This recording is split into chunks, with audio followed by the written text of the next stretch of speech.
brush and leaves around. So, I said to move the bonfire somewhere else, and out of nowhere, Smokey Bear shows up and hugs me. So you noticed some wildfire hazards and moved your bonfire to a safer location. Yeah. Yeah, that's Smokey, all right. He likes it when people help prevent wildfires. It hits him close to home. Not everybody gets the hug, my friend. So that's pretty special to get a hug from Smokey Bear. So it was him. Guys, I told you it was Smokey. Okay, well, congratulations, my friend. And thanks for calling. There are many ways to prevent a wildfire. Learn how you can do your part at smokeybear.com. Only you can prevent wildfires. Sponsored by the U.S. Forest Service, Ad Council, and your state forester. It's the Worldwide Sports Radio Network. Little roller up along first. Behind the back. It gets to Butler. Here comes Knight in the next winner. See you in Pittsburgh. Can't wait.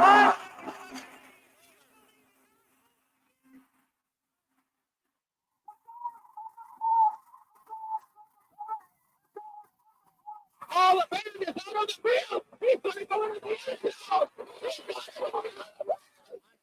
Looking, throwing in the end zone.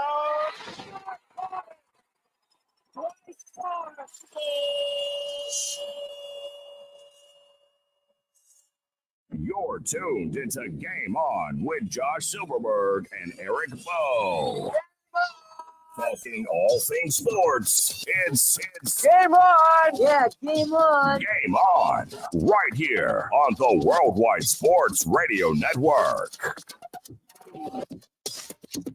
What is up, ladies and gentlemen? Happy Thursday to all of you. My face is all over the place, probably because I don't have the right colors on. You are listening and watching us on the Worldwide Sports Radio Network. I'm Josh Silverberg, your host here with Game On. My co-host, Eric Bowe, not here this week. And next week, we will have a show live. It will be pre-taped. I wanted to let everybody know that now so you don't call in or anything like that and you're not confused of anything of that nature. But we will have a show next week. But Eric should hopefully be back in the next few weeks. Phone number to call is 631-672-3108. Of course, you can check us out on worldwidesportsradio.com, YouTube, X formerly known as Twitter. No, on my page, my Twitter page, yes. Facebook, no, not even that anymore either. We are off. It's just YouTube and whatever the Sports Speakers Yes PD, of course, producing the show. We have a lot to get to, ladies and gentlemen. We're going to touch on a couple of stuff, such as Derrick Rose retiring today. We'll touch on his career. Was he everything everybody thought he would be? So we'll get into that. We're also going to touch on, of course, week 4 already. It's crazy. Week 4 of the NFL begins tonight. Giants, Cowboys. We'll touch on that. Do our picks.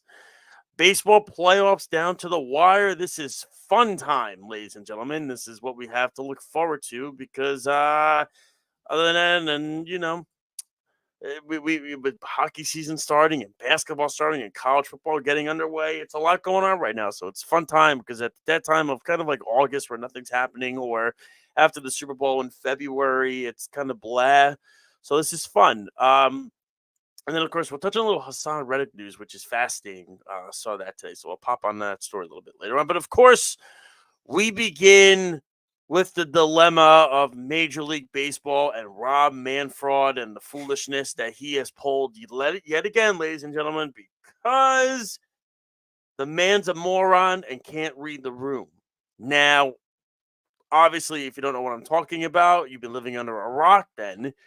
I know Errol touched on it a little bit yesterday on the Sports Loudmouths, but I'm going to touch on it from a Met fan perspective. I know Speedy's a Met fan too. He gave a little insight on it, but I will touch on it a little deeper because Speedy and we had our production meeting before the show, and I gave him little nuances, and Speedy was like, didn't think about that. So I am going to touch on that.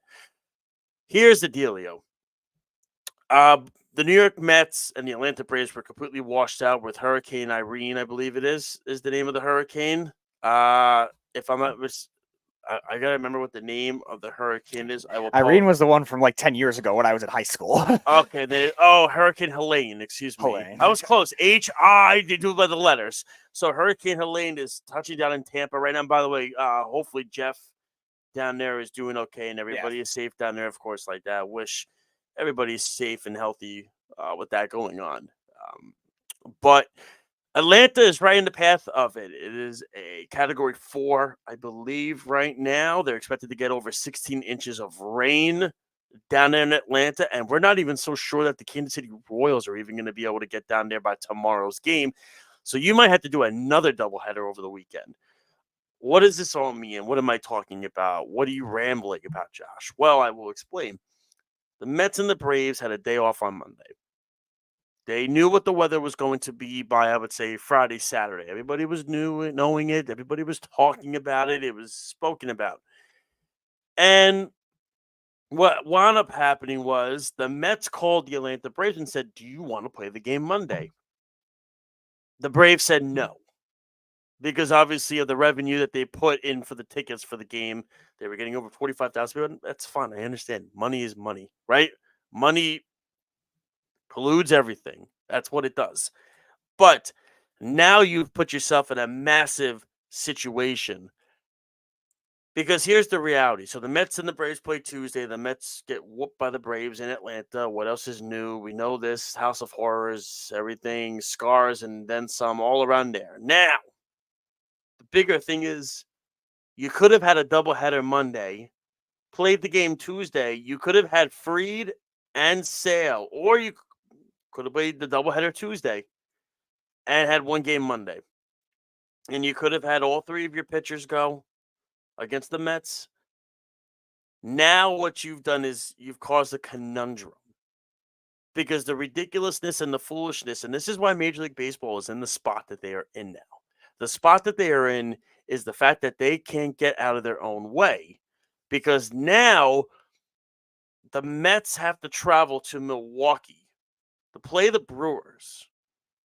Then Sunday, after the game Sunday, you got to then come to Atlanta for a possible doubleheader if the games are necessary. Play a doubleheader against the Brewers, against the Braves on Monday, and then travel cross-country possibly to play the Padres on Tuesday. 3 different time zones in, 7 days? It is absurd to make any team have to do this. And I might even say this for MF, I'm saying that if any team had to go through this, the Braves don't have to go through it because they're home already. They don't have to travel. The Diamondbacks don't have to do it because they're already on the West Coast and they're already home anyway. The team that got screwed in this is the Mets. Why? Now, people are going to say, oh, well, listen, at least the Mets, now they avoid Fried and they avoid Sale and everything like that. I don't care about that. I care about the fact that now my team, if we make the playoffs, are at such a massive disadvantage in game 1 of the wild card against the Padres. Now, we don't want to count our chickens before they hatch. We have to get there first. But the point being is this. The Mets play the Brewers this weekend. The Brewers have absolutely nothing to play for. They're locked in on the 3 seed. They're done. The Phillies and the Dodgers both clinched the byes. And that's done. So the Brewers are not going to have anything to play for. I mean, unless you want to tell Rhys Hoskins that because he loves playing in the Mets. The Brewers have nothing to play for. They're going to plan out their rotation for the wild card. So I would expect changes to be made in the series where the Mets, I believe, are going to throw out there. It's going to be, I don't remember what it was. I think it was Quintana. I'm going to look it up. I think it was Quintana, Peterson, and Mania still. But I'm going to check to make sure that that's who they're still throwing out there for the series. I'm very curious. Interesting. Wait, no, this is Sunday. Oh, the Mets don't have a starter named yet for Sunday. Okay. Maybe they're waiting. Like I said, maybe they're waiting. I know Mania. Okay, so Mania's going Friday. So Mania's pitching tomorrow. And the Mets have nobody for Saturday yet. And that's it. Now, this is where it gets fascinating because here's the thing. If the Mets clinch this weekend, The other killer is going to be for the Arizona Diamondbacks. Because if the Mets clinch, now you're relying on the Mets to do you a favor, where they're not going to play anybody, and they might only have to play one game of that doubleheader, and it's a meaningless game, and you're going to see random people in the starting lineup. You might see 9 JD Martinez's in that lineup. Which, by the way, it was a fascinating story. Daniel Vogelback's numbers last year were better than JD Martinez's this year. Crazy is that?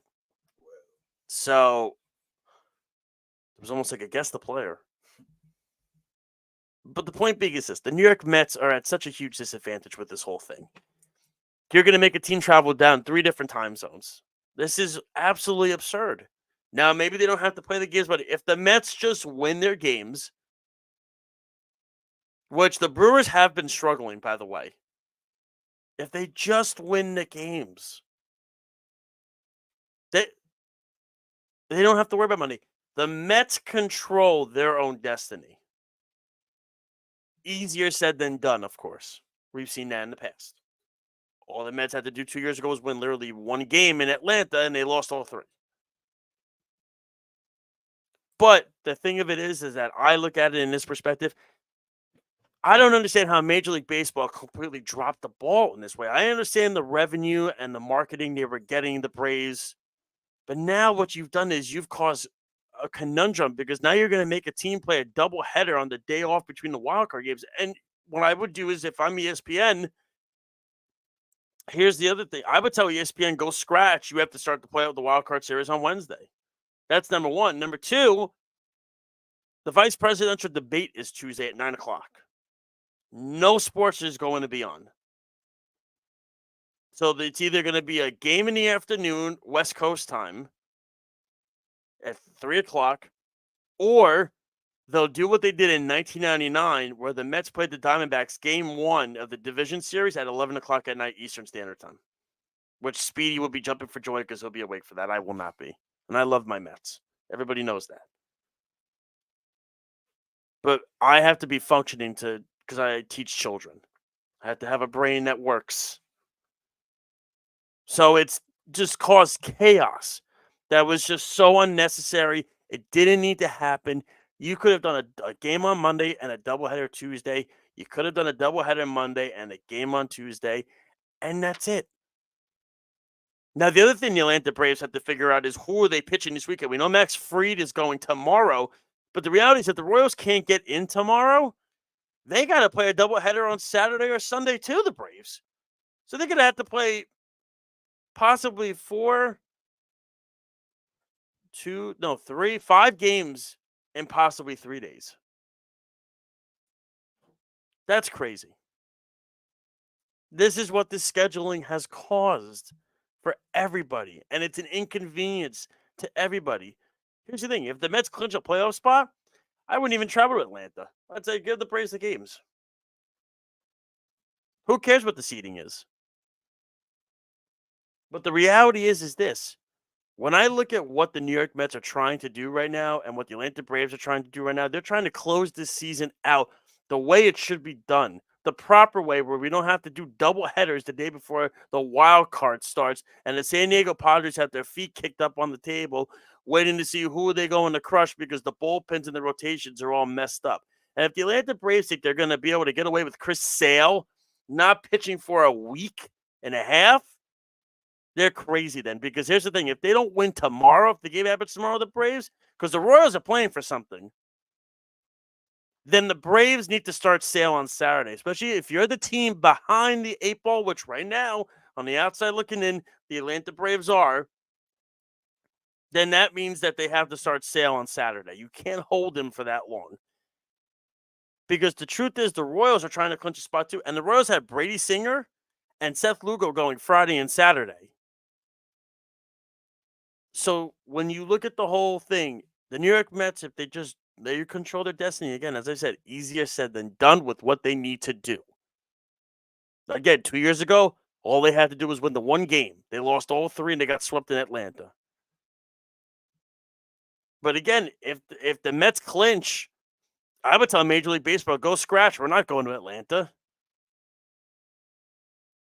We're not playing these games. Why? We clinched already. You're going to make us travel there for no reason? Who cares? But Major League Baseball completely dropped the ball with this to make one team travel to 3 different time zones possibly in a week. Is absurd. And it's egregious and it's embarrassing. And this is why baseball is in the shape that it's in. And Rob Manfred is a moron. Read the room, pal.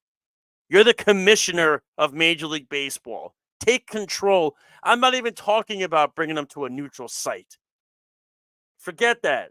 We could have done that, brought it to Miami because the hurricane was in Western Florida.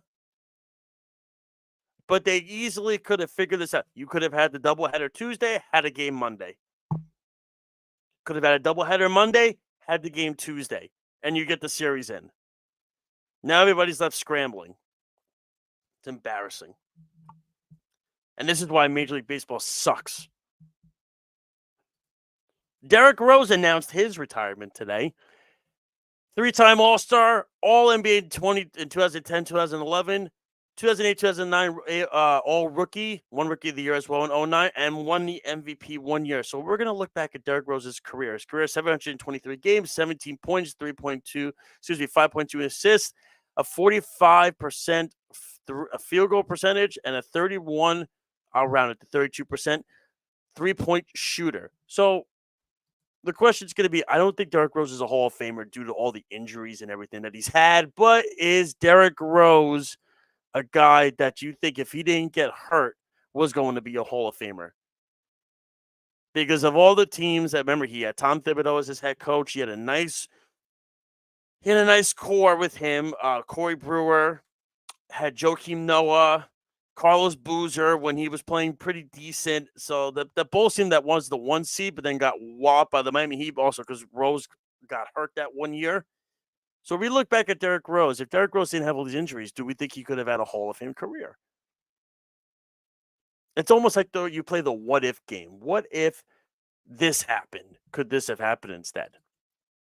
Well, the truth of the matter is, I think Derrick Rose is on track to be a multi MVP player. Obviously, you have LeBron in the league, Kobe in the league, different things like that.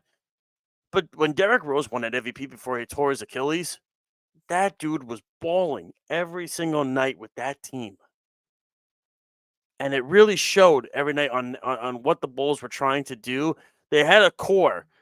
It wasn't a bunch of superstar players. Now, of course, they had to go through the Miami Heat. And people were wondering, do they match up well with the Heat? Because they don't have the offensive juggernaut firepower that the Miami Heat have, right? With LeBron, Wade, and Bosh. But what Derrick Rose did, he was I want to use the term, he was a setter for everybody. He set everybody up where they needed to be, and he was also clutch at times. He came over to the Knicks, kind of turned the franchise around a little bit, was the starter, the igniter for it. So to me, I have a lot of respect for what Derrick Rose accomplished. It's a shame that all these injuries did happen for him. Now, I didn't know this. He was on 3, 4, 5. I think he was on 6 different teams, which is just wild to think about. His nicknames are interesting. Obviously, D-Rose is one. Windy City Assassin is because he's from Chicago, but then one of them is Pooh. P-O-H. I don't know why he's called Pooh. Not that one. Somebody came up with that one. Maybe Joakim Noah did or something. But when I look at what Derrick Rose did accomplish, he was a respected veteran, somebody that came from the inner city of Chicago, was the number 1 overall pick out of Memphis, went with John Calipari, got to a championship game, should have won if not for Mario Chalmers. And we look back and we say, boy, those injuries, if they didn't happen. And not only that with the injuries, but it was also his injury happened. His first one was at the worst time in the playoffs in the first round. I think they lost to Atlanta in the first round that year, if I'm not mistaken, because of that injury. And the 1 seed lost to the 8th seed. And it just screwed everything up for that team. And he was he was a good player, but he was never the same player. So we look back at what Derrick Rose accomplished. Like I said, he played for a long time.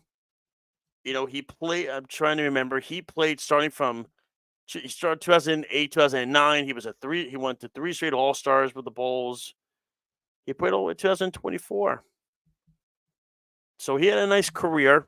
Like I said, he helped some young teams out. Was on the Knicks twice. He was a disaster with the Phil Jackson Knicks, but was good when the Tibbs, Leon Rose Knicks came.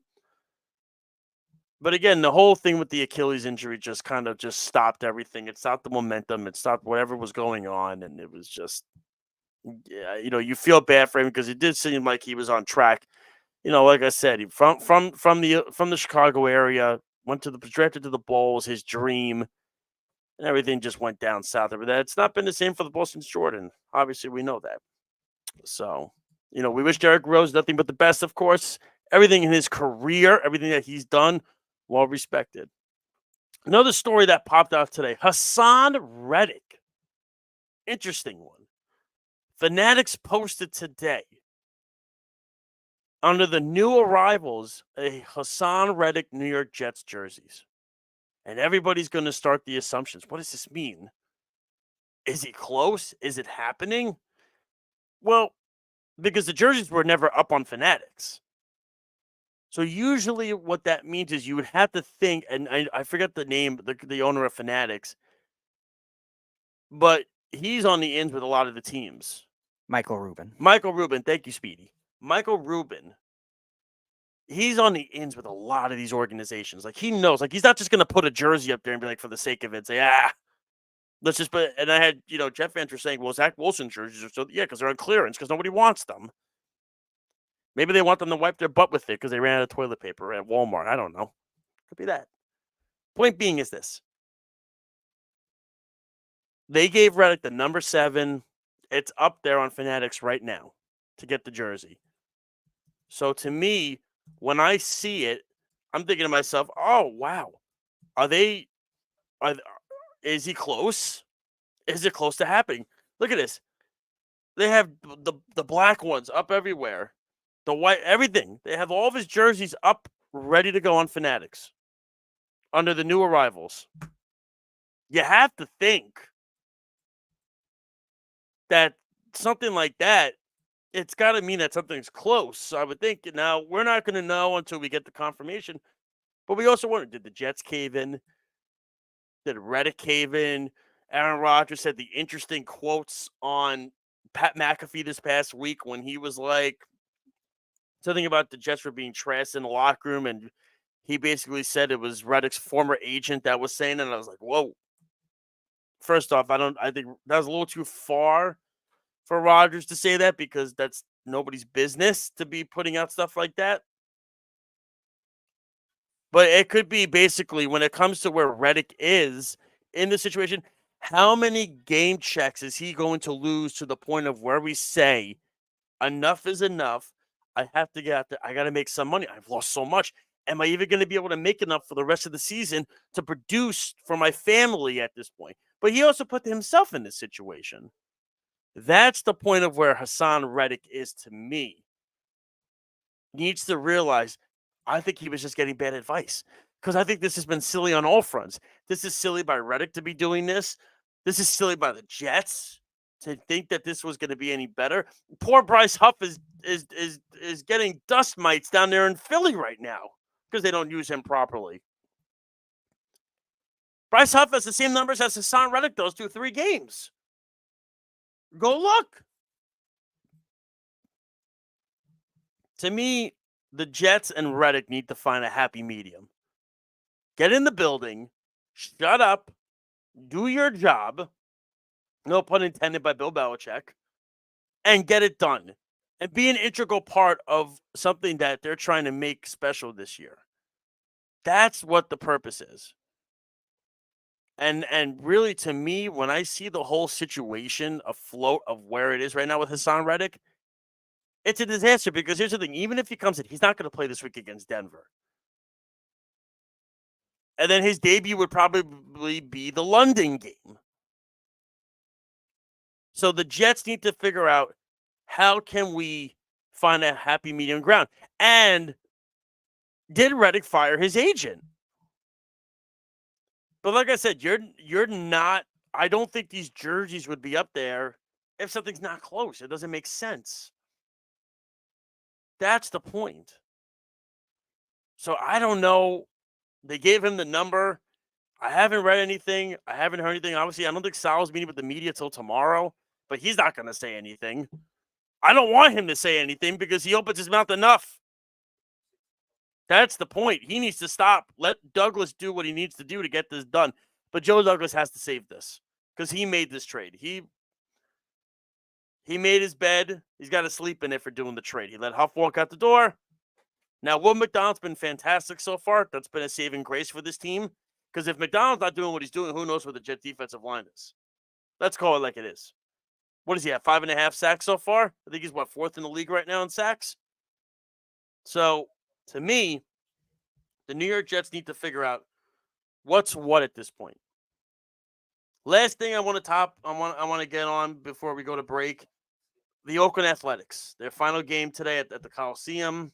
Want to see what the score is right now. I hope they win today to close it out. Right now, where are they?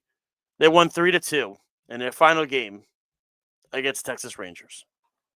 JT Ginn, former Met, beat Kumar Rocker, former Met. Wonderful. 2 draft picks by the Mets. And everybody's been asking me, is this thing in Vegas going to work? I don't know. I don't know if it is going to work because here's the thing. With football, it's once a week. You get a weekend setup. You go from Friday to Monday. You know, you get a couple of days at the casino. Baseball, you're coming out for, a 3-game series? It's going to be very different. I don't know how this is going to work. Now, look, Nashville and Salt Lake City are the next 2 cities that are getting a franchise, expansion-wise. Should be Montreal to come back to Montreal. I don't think they're going to do that. But I'm not so sure how it's going to. It's a great town. It's a great city for hockey. It's great for football. Football, it's a short season. Hockey, not as many home games. Baseball, it's 81 games. It's a grind. So you're going to have to tell teams, you're going to have to get fans. Like, if you think a Cleveland Brown fan is going to go to see the Cleveland Guardians for a 3-game series, no, it's not going to happen. So we'll see how this works. I'm not so sure. I'm not completely sold on it. Like I said, we'll see what happens. We're going to take a quick break. When we come back, we're going to get into our Week 4 NFL picks and so much more live here on the Worldwide Sports Radio Network.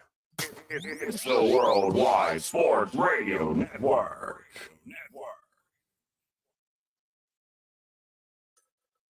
Ranger Station, Ranger speaking. Hi, I'd like to report a bear hug. Yeah, okay. Well, we were building a bonfire, and I saw some, dry brush and leaves around, so, I said to move the bonfire somewhere else, and out of nowhere, Smokey Bear shows up and hugs me. So you noticed some wildfire hazards and moved your bonfire to a safer location. Yeah. Yeah, that's Smokey, all right. He likes it when people help prevent wildfires. It hits him close to home.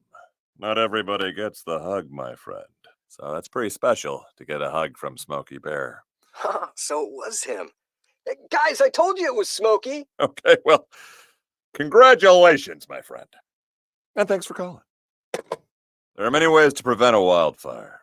Learn how you can do your part at SmokeyBear.com. Only you can prevent wildfires. Sponsored by the U.S. Forest Service, Ad Council, and your state forester. Hope you enjoyed your meal. And I just want to say, he's lucky to have a brother like you. Lucky? Caring for my brother is far from easy. Waking up every day, lifting him from the bed to the wheelchair to the car to get him to therapy on time. It's no small task between the doctors and the diagnosis, but nothing can disable this love. This is my big brother, my hero. He's part of me, like my arms and legs. So I'll be his. See, there's no time for tired. This starts again tomorrow. He'll be waiting for me. I wake up for him. I know he needs me, but I'm the lucky one, even though I need help now and then. If you're caring for a loved one, visit aarp.org/caregiving for care guides and community, or call 877-333-5885. Caregiving Resource Center. Support for your strength. Brought to you by AARP and the Ad Council.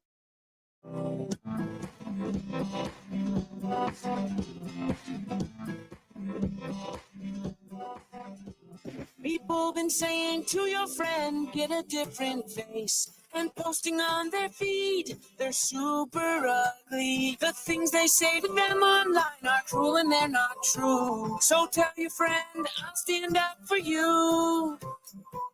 Don't worry, I know what to do. Tell the world I see with an emoji. Please stop the bullies. Know someone who's being bullied online? Send the witness emoji. It looks like an eye in a speech bubble, and it's in the symbol section near the clocks in your phone. You'll let the world know it isn't cool, and you'll let your friend know you care. Learn more about the witness emoji at eyewitnessbullying.org. Brought to you by the Ad Council. It's the Worldwide Sports Radio Network. Game on! Game on! We're back. You're listening to Game On with Josh Silverberg and Eric Bowe. Yes, ladies and gentlemen, we are back for the second half of Game On live on the Worldwide Sports Radio Network. There will be a show next Thursday. It will be a pre-recorded show, so please do not call in. Otherwise, you're going to hear nothing. Just letting you know. And don't get mad at Speedy if he doesn't answer because, again, there will be nobody here. So it will be a pre-recorded show for next Thursday. So we're looking forward to that, getting everything out there that we possibly can. All right, Speedy, let's play that music. It is time for NFL Picks Week 4. Giants, Cowboys starting it, right, Speedy? Yep, it's the Cowboys are 6-point favorites, and the over/under is 45.5. 6? I thought it was 5. It is 6, according to Cover. So highly recommended site by our friend Chaz. Okay, but I have 5 here. Okay. This is fascinating. Boy, they're really putting a lot of stock in that Dallas Cowboys offensive line. Wowzer. They're really missing Tyron Smith. I can tell you that right now. I'm taking the New York Giants in this one tonight. I'm feeling it for the Giants. As Errol likes to say, Danny Dimes. You know, it's ridiculous with the nicknames. Errol did not invent that nickname. I know he did it, but he goes along with it. It's disgusting. You got to prove you're Danny Dimes. All right, just because you get paid like Danny Dimes doesn't mean you play like Danny Dimes. Okay. I'm picking the Giants for this reason. One, the Dallas Cowboys are a complete dumpster fire right now. They're a mess. I thought the Mike Zimmer hiring would be good. When they were discussing defensive coordinators, I actually thought Rex would have been a good spot for him because he would have gone up in these guys' faces and everything like that. By the way, Carl Lawson, former Jet great, is in the lineup tonight for the Dallas Cowboys. He was moved up from the practice squad. Watch him get 5 sacks tonight, and the Jets can we get him back? No, but I'm actually feeling confident. I think that win kind of helped the Giants out a little bit last week. It was tough. They sweated it out when they didn't have to in that second half. But I think the Giants will pull this one out tonight. I know it's been a long losing streak. Dak usually crushes the Giants.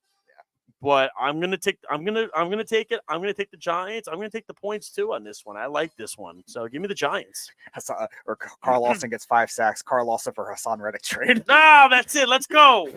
All right. He won't show up to the Cowboys either because apparently they can't afford Derrick Henry where they're paying CeeDee Lamb and Dak Prescott all this money. All right. This first of the 1 o'clock games. The Steelers at the Colts. The over/under is 40, and the Steelers are 1.5 points favorites. Yeah, that makes sense.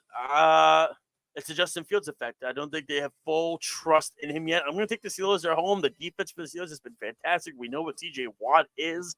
It's a beast. Wisconsin, great. Where you come from when you step on the field after playing at Wisconsin. Otherwise, unless you're on the team now, you're good. Actually, I shouldn't say that. Braylon Allen's been good.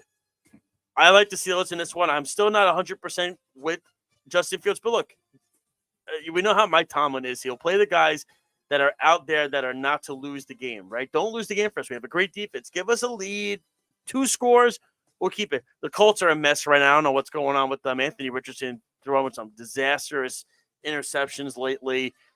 The defense is horrid for the Colts, too. Horrible. Give me the Steelers. They're home. I feel like they're home every week, the Steelers, too.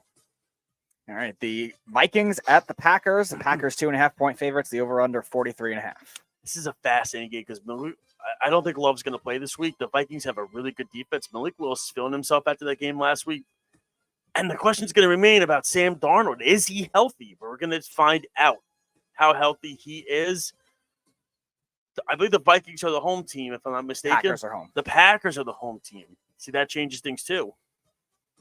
I'm going to take the upset here. I'm going to take the Packers in this one. Something about what Malik Willis did last week, I think, gave him a jolt of energy, that offensive jolt of energy. They're setting this up nicely for when Jordan Love comes back.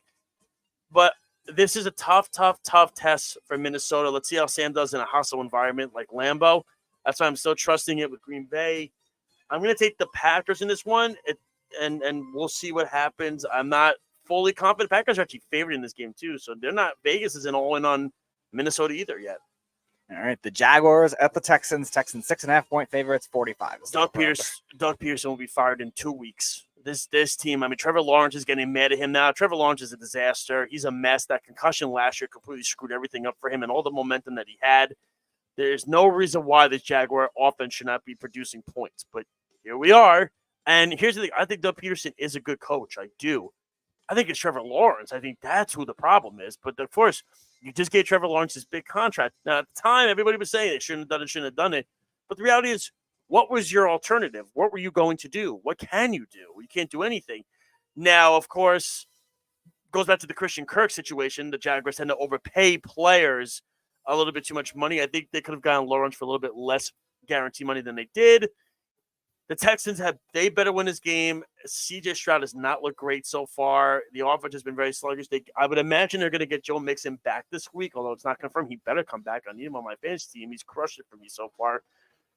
I'm going to take this. I'm going to take the Texans in this one for a bounce back. The Jaguars are a mess right now. I think they're going to be one of the worst teams in football this year. All right, the Saints at the Falcons. Falcons are 2.5-point favorites, and the over/under is 42.5. Boy, the Saints got a dose of reality last week, right? When you don't score points. Derek Carr looked like his normal self last week against the Eagles. The Falcons are the home team, I believe. They should have won the Monday night game against the Chiefs. Definitely should have won that Monday night game. To me, that was my watch. Speedy's like, what was that? To me, listen, I think the Falcons lost that game more than the Chiefs won that game. And also, look, the Chiefs get every call. How do you not call that pass interference on Kyle Pitts on Monday night? The guy got tackled before the ball got to him. And they actually had a statistic of teams that have the most penalties right now in the league. The Chiefs weren't even on the sheet. So, I'm chiefed out. It's just me. This is Brady all over again with this Mahomes stuff. To me, I think the Falcons bounce back. They have a good veteran in Kirk Cousins who's looked decent. Drake London, he's got a connection with him. He's trying to get Pitts involved more. Bijan Robinson's doing okay, I would say, right? He's doing okay. You want more, but again, that offensive line for Atlanta, people have said it could be the problem. The defense has been getting better, slightly better. Matthew Judon, I think, needs to be the leader of that defense. I'll take the Falcons in this one. I think the Saints are back to reality.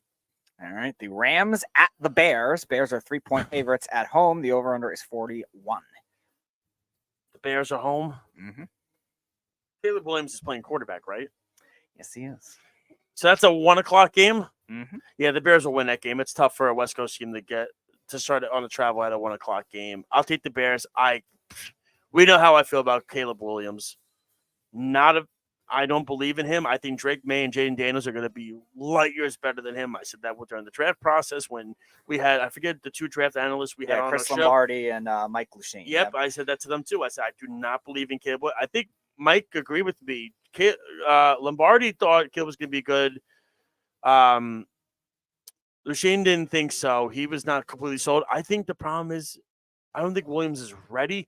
But it goes back to what I said last week. It's in the trenches of your team, correct? You need an offensive line and you need a defensive line. And if you don't have those things, here's what the problem is. On the offensive line, your quarterback's going to get lambasted and you can't throw the football. On the defensive line, if you don't cause a pass rush, your DBs are going to get exhausted and lose the amount of pressure that they put on the wide receiver, and it's going to cause for a big play. That's why those are key components to building the team on the trenches. I'll take the Bears. I wouldn't be shocked if Stafford won this game and the Rams won this game. They're coming off feeling good against the 49ers last week. But I'll take the Bears, and I'm not confident about it. And Eberflus should have fired him when they had the chance, man. Speaking of head coaches that you don't really like, the Philadelphia Eagles against the Buccaneers and Jets legend Todd Bowles. Eagles are 2-point favorites, I should say, and the over/under is 44. Yeah, they're in Tampa. You'll see about 25,000 Eagle fans there that are annoying as can be. I can't stand him. Nick Sirianni is he's the culprit of the annoyance club. He's the main honcho of that one. I'm actually going to take the Buccaneers in this one. I think they're going to have a bounce back. I think what the problem was, they were feeling themselves, and they took Denver too lightly. And you can't take any week lightly in the NFL. It doesn't matter. You know how many people are in knockout pools that are already out already? Please, the Panthers Raiders game probably not the billion people out. Even the Commanders and the Bengals. So you can't take any week lightly. I think the Buccaneers are going to bounce back. I'm not sold on this Eagles team, especially with that coaching staff. They have Kellen Moore, Vic Fangio. Fangio's been a disaster as a defensive coordinator so far. He doesn't know how to use any of his pass rushing players. And then you have on the offensive side, Jalen Hurts is still doing what he does, which is stupid decisions at times. Devontae Smith, is he going to play or is he not going to play? He didn't practice. So. Yeah, so that's a tough blood. They just got A.J. Brown back. I'm going to take the Buccaneers. I think they bounce back. Baker bandwagon, let's go. All right, speaking of two teams you just mentioned, the Cincinnati Bengals are playing the Carolina Panthers, and none other than Andy Dalton against his former team. Where are they? Carolina. This is fascinating. The Bengals better win this game. The Bengals better win this week. Otherwise, they're done. Dead as a doornail at this point. I'm trying to see I'm trying to find where that game is on the spreadsheet here for me. Bengals are 4-point favorites. Okay, yeah. Well, it went to 4. Okay, it went to 4. Oh, it dropped. It was 4.5, went to 4. So people are betting on Andy Dalton. We'll see. I'm still going to take the Bengals, but I'm not even that confident about it. I wouldn't be shocked if the Panthers won this game. And then the question's going to be now, Zach Taylor went to the Super Bowl a couple years ago, but then the question's going to be, if they lose this game, is Zach Taylor on the fire at this point of what's going on? Now, remember, he lost Callahan, the offensive coordinator, to Tennessee. And that was a big loss, bigger than what we think. People think it's just the head coach that does everything, but the offensive coordinator and the defensive coordinators are also, but look at Philadelphia since they lost both their coordinators. Horrible it's been. Downward spiral. These are huge things that people need to understand. That yes, it is the head coach calling the play times, but Callahan was an integral part of that offense. I'm going to take the Bengals. I wouldn't be shocked if they lost this game. Boy, imagine the 3 losses this year. 3 of their 4 losses. The Commanders, the Panthers, and the Patriots. Yeah. You can't come back from that. All right. And to round out the 1:00 games, the Denver Broncos at the New York Jets. Let's go. The Jets are 7.5-point favorites. 39 is half the over/under in the revenge games for Zach Wilson, who's not playing, and John Franklin Myers. To me, the Jets should wipe the floor with the Denver Broncos. They should. And I think what will make people feel confident is how they had an extended bye week on this one. Easy when it gets to New England. It wasn't strenuous. CJ Mosley, I would hold him out as long as possible. I don't want Jamie and Sherwood made that defense better. They're quicker with him in the middle of the field and calling the plays. The pass rush, we'll see. Denver's offensive line is not that great. Bo Nix is a rookie quarterback. Aaron Rodgers was slicing and dicing, as Walt Clyde Frazier would say, the defense of the New England Patriots last week, who, remember, beat other teams too. They were tough against the Seahawks, and they beat the Bengals, which doesn't look that great right now. But in hindsight, this is a game. You're home. It's a West Coast team traveling for a 1:00 start. Elijah Vera Tucker cannot get hurt because it's not in Denver, which is a blessing. I'll take the Jets in this one. I don't know if it will be a drubbing. It could be, because the thing is, Denver doesn't really have much on offense. That's the other issue. And Sean Payton doesn't seem to trust Bo Nix that much to throw the football right now. He doesn't have a touchdown pass yet. So I'll take the Jets in this one. All right, first of the 4:00 games. The Washington Commanders at the Arizona Cardinals. Cardinals 3.5-point favorites, and 50.5 is the over/under. This is a great game because let me tell you, this Kyler Murray, Marvin Harrison Jr. connection has been fun, and I can't stand Kyler Murray. We all know this. I got to tell you, man, Speedy, sorry to say this as a Giant fan, you guys are so screwed for the next few years between Jaden Daniels, Dak Prescott, and Jalen Hurts. All these teams they may not be great, but they got quarterbacks. Your team doesn't have a quarterback. And Brian Daboll wanted Jaden Daniels. We saw it on Hard Knocks in the offseason. I think the Cardinals will take this one, but I'm liking the moxie of Jane Daniels, but I just don't think the Commanders' defense is going to be able to stop the offense of the Arizona Cardinals. So give me the Cardinals in this one. All right, the Patriots at the 49ers. 49ers are 10.5-point favorites, and the over-under is 40.5. Yeah, the 49ers will win this one. Now, they have a lot of guys out, obviously. McCaffrey, I didn't even say this earlier. Breaking news, McCaffrey's going to mix the next few months with this calf issue. Listen, when you're traveling to Europe to get it checked out, that's a problem. That's when the red flag goes up. So whoever drafted McCaffrey first overall in your fantasy leagues, I'm sorry. I had him last year. I got him 4th overall. It was a great year for me. But we have to see if Brock Purdy's going to be 100% healthy. He should be. There should be enough. Brandon Ayuk has not been good, but it's easier when Debo is not playing because now you could double team other teams. You know what I'm saying? You could double team Ayuk now and take him out. They need Kittle back. What's the offensive? Trent Williams, is he playing? I'm curious if he's going to play. I mean, even if he doesn't play, the 49ers should still beat the Patriots. He's only listed with an illness right now. Okay, so he should be fine. So I think the 49ers will win it. Looks like he just left with cramps. Yeah, he didn't come back, though. That's the thing. I mean, that was the problem. That was a bad loss for the Rams last week. They shouldn't have lost that game. All right. Give me the Niners. Yep. All right. Battle of poverty franchises. The Cleveland Browns at the Las Vegas Raiders. Raiders are 2-point favorites, and 37 is the over. Well, now Devontae Adams is listed as questionable with like a hamstring issue, which, again, Antonio Pierce said it. You know, we need to change some things and do some things and yada, yada, yada, yada. I don't think Devontae Adams is going to be here by the trade deadline. I think he's going to – I'm not saying – I think he will be a New York Jet at some point by the trade deadline. Because the Raiders are going to get so sick of the antics with him, they're going to say, like, all right, dude, we're done. We're done. You clearly are not in this 110%. And we've seen it, too. You've seen him play. He's not what he is. So, as far as the Browns are a dumpster. They are in the worst spot of any team right now, maybe next to the Panthers right now, of any team in the league, because they're – I hate to say it, they're kind of, I'm sure, hoping that this case for Deshaun Watson, because it's an off-the-field issue, gets proven guilty, and they can just cut him and lose and just get all that cap space back. But then the question is going to be, what quarterback is going to want to go there? So I'm going to take the Raiders in this one. They're home. Cleveland's a mess. I don't think Garrett's even going to play. Myles Garrett's out. Played well playing hurt last week. Yeah, I mean, I just don't think it's going to make a difference. The Browns, there's no leadership on this team. There's none. Give me the Raiders. All right, the Kansas City Chiefs at the LA Chargers. The Chiefs 7.5-point favorites. The over/under is 39.5. Yeah, I think the Chiefs are going to win this one. Of course, I don't even think Herbert's playing, and I don't think it matters. The Kansas City, somehow they find a way. It's annoying. It's irritating. It's mind-boggling, and just ridiculous at this point. So I'll take the Chiefs. Again, I don't think Herbert is going to play, and if he does play, he's not going to be 100%. I'll take the Chiefs in this one. All right, Sunday Night Football, the Buffalo Bills at the Baltimore Ravens. The Ravens are 2.5-point favorites and 46.5. That's crazy. I'm taking the Buffalo Bills in this one. They're the home team, right? No, the Ravens are home. Oh, the Ravens are home. That's okay. I still like where Buffalo is. I don't like what the Ravens almost lost the game to Dallas last week. The Ravens have been very iffy so far this year. Marlon Humphreys had a TikTok thing the other day, and like Lamar Jackson was like, "Why are you filming us right now?" Like he was like annoyed by it. Something's off with this team. Defensively, it's weird.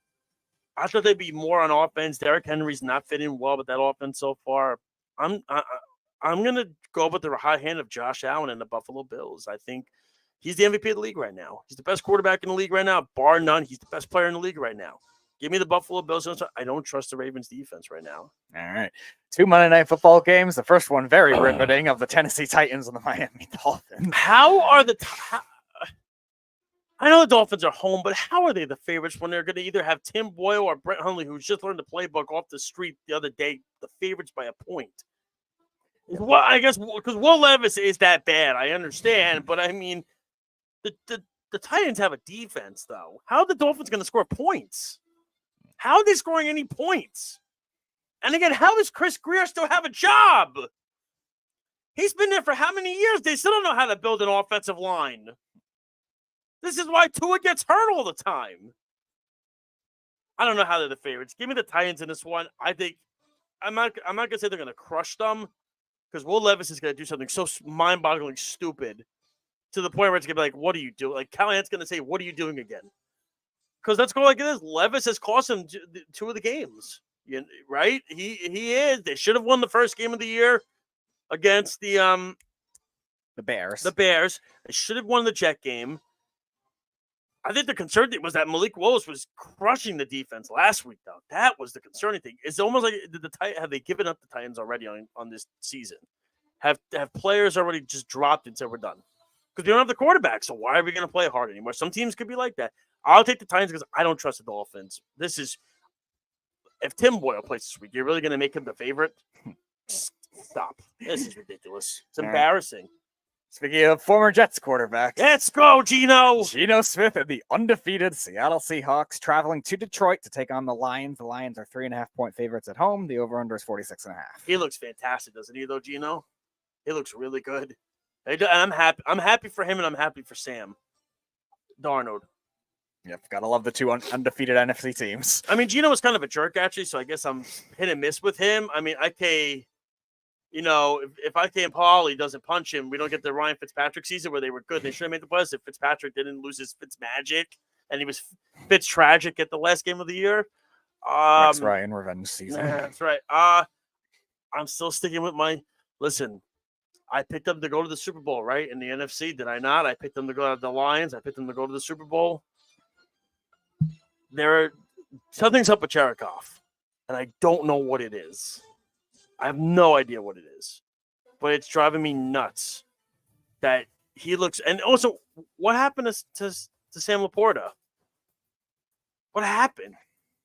Like, he's just non-existent in this offense anymore.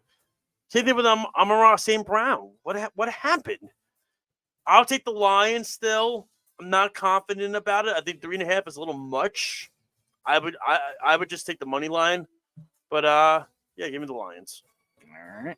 And that's about it. Week 4. Thank you, Speedy, for the music. All right. My You Better Than That segment is this.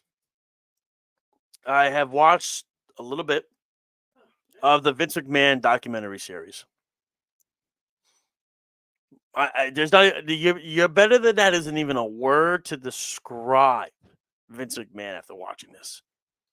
He is a disgrace of a human being. He's disgusting. The storylines that he wanted to put, you got to watch this on Netflix. Even if you're not a wrestling fan, you just got to be like, he's like a sadistic, sickening SOB and gross. It really is just mind-boggling to watch this. And he actually stopped during an interview when he got the breaking news about being sued for a new lawsuit, and he was quivering in the seat because he knew it was true. So Vince McMahon, you're beyond better than that, dude. Disgusting, man. Nasty, nasty, nasty. Don't forget to check out Game On and, of course, other great shows here on the Worldwide Sports Radio Network, such as the Sports Loudmouths, which are on Mondays and Wednesdays at 7 o'clock p.m. Eastern Standard Time every week. Don't forget to check out, of course, the Wise Guys. Check out the betting show as well. And, of course, the Sports Loudmouths, the Weekend Crunch on 103.9 FM, the LI News Radio Network, every Saturday at 7 p.m. or after all the New York Islander post games, which is going to be starting up soon with, of course, Speedy and Errol and Tommy Scoops and Fish all doing Sports Loudmouth. So good stuff on there. Of course, check all that out. Thank you, of course, Speedy. Thank you to the listeners for watching and following along with us. We'd love for you. Chime in your voice. Call in anytime you want. It's been a lot of fun. It's a great week of football. Enjoy it this week. Last week of regular season baseball. We're going to see what happens. A little on edge if you're some teams. I'm one of them. You control your own destiny if you're the New York Mets. Just remember that. If you win your games, you're fine. You're playing a team that has nothing to play for in the Brewers. We'll talk to you next Thursday when we have our pre-recorded show. Have a great weekend, everybody. Thank you so much. You've been listening and watching Game On live on the Worldwide Sports Radio Network. Have a good evening, and good luck to the Giants and the Cowboys tonight. You're listening to the Worldwide Sports Radio Network.